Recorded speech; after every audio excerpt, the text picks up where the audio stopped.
கயல் sister good good morning. Morning. Hi. Hey Kayal, எப்படி இருக்க? நல்லா இருக்கேன். என்ன குலதெய்வ கோயிலுக்கு ஊருக்கு போறேன்னு சொன்ன, எப்ப வந்த? 2 days பேக் தான் வந்தேன். அப்படியா? ஆ. இப்ப எதுக்கு இங்க வந்த? டீனை பார்க்க வந்தியோ? இல்ல, நான் டியூட்டிக்கு தான் வந்திருக்கேன். என்னது, டியூட்டிக்கா? ம். ஏண்டி, கல்யாணம் ஆகி முழுசா 10 நாள் கூட ஆகல, அதுக்குள்ள டியூட்டிக்கு வந்துட்டியா? முதல்ல நீ கிளம்பு கிளம்பு. வீட்டுக்கு போய் எழில் கூட சந்தோஷமா இருக்கிறத விட்டுட்டு இப்படி டியூட்டிக்கு வந்து நிக்கிற? இல்ல, சொன்னா புரிஞ்சுக்கோ. வீட்ல சில பிரச்சனைங்க. என்ன பிரச்சனை? மிடில் கிளாஸ் வீட்ல என்ன பிரச்சனை இருக்கு போகுது? பணம் தான் பிரச்சனை. அதான் இப்ப எழில் இருக்காருல, அவர்கிட்ட கேட்டா ஏதாவது பண்ணுவார்ல. இன்னொரு விஷயம் சொன்னா நீயே ஆச்சரியப்படுவ.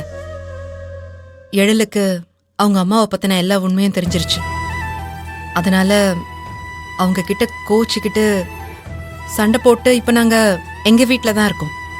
ஏய், என்னடி சொல்ற? அது எப்படிடி? கடவுள் மட்டும் உனக்கு பிரச்சனையை டிசைனா கொடுத்துக்கிட்டே இருக்கான். என்னமோ தெரியல, கடவுளுக்கு எனக்கு பிரச்சனை கொடுக்கறதுக்கு ரொம்ப பிடிச்சிருக்கு போல. கொடுக்கட்டும். அவர் கொடுக்கற பிரச்சனைகளை என்னால சமாளிக்க முடியும்னு அவர் நம்புறாரு போல. ஸ்கூல் ஃபீஸ் கட்டலன்னு அனுவை வீட்டுக்கு அனுப்பிட்டாங்க. அனுக்கு ஸ்கூல் ஃபீஸ் கட்டணும். டியூட்டியில ஜாயின் பண்ணாதானே அட்வான்ஸ் கொடுப்பாங்க. அதான் வந்தேன். சரி வா. ஏய், ஒரு நிமிஷம் இரு. என்ன கயல்?